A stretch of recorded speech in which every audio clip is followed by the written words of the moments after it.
This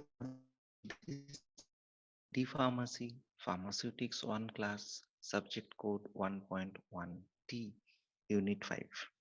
In this class, we are going to discuss the precautions for handling sterilization equipments.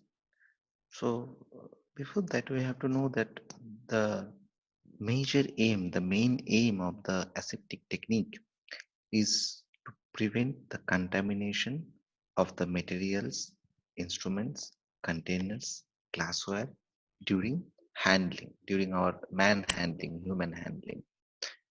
So the glasswares what we will use for regular purpose, that things must be thoroughly washed by using detergents and water. Immediately after work, those things must be washed.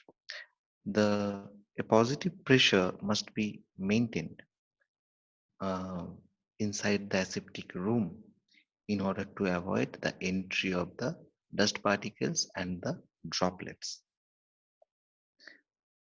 So, as far as possible, the sterilization room are specially designed room to make all sort of arrangement so that uh, we can facilitate the proper manufacturing without contamination.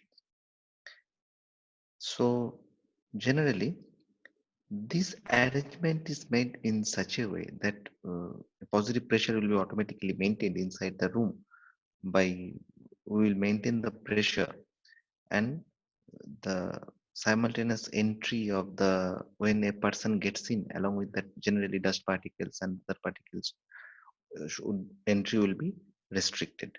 The main source of contaminations are generally the atmosphere, breathe, the hands of the workers, their clothes, hairs, and the working surfaces.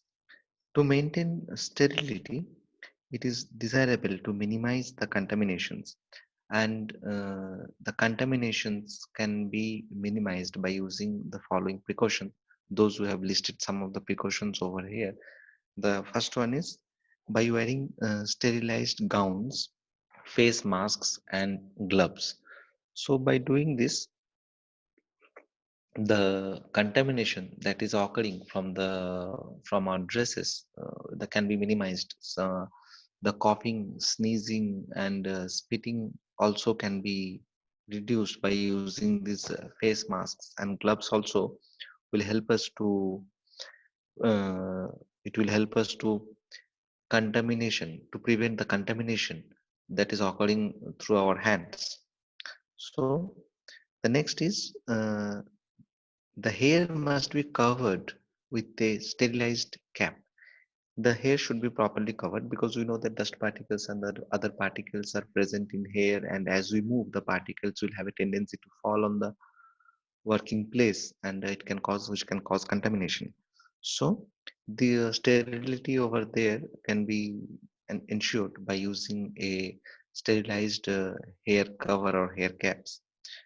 The hands of the workers or who are working over there must be thoroughly washed with soap or antiseptic solution definitely after starting their work. Before starting their work, the before and after both the starting their work, we have to wash the hands with soap and antiseptic solutions. The working surface should be thoroughly cleaned before the starting the aseptic work. That is another one aspect what we can do. That is, before starting our work, the working surface must be thoroughly cleaned so that contamination doesn't take place from there.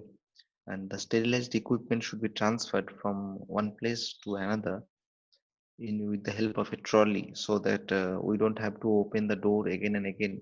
Once at a time we can uh, transfer uh, almost all the equipments whatever or almost all the preparations or formulations whatever we are using for sterilizing batch-wise sterilization, we can use all the things together. So every time opening the door and doing, we are increasing the risk of contamination.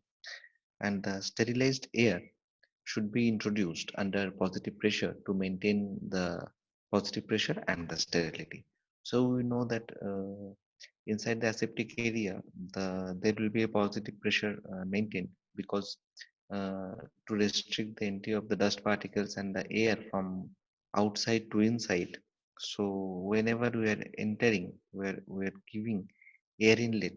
That inlet air must be sterilized, and the air inlet must occur with a positive pressure so that it will maintain the similar kind of pressure inside, and the air also will be all sterile air.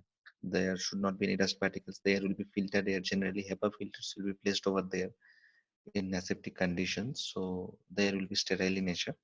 So that's all regarding the precautions for handling sterilization equipments. This unit ends here. This chapter ends here. In next class, we are going to discuss regarding the uh, other chapter that is left over. That chapter we'll discuss in next class. So that's all for this class. Thank you.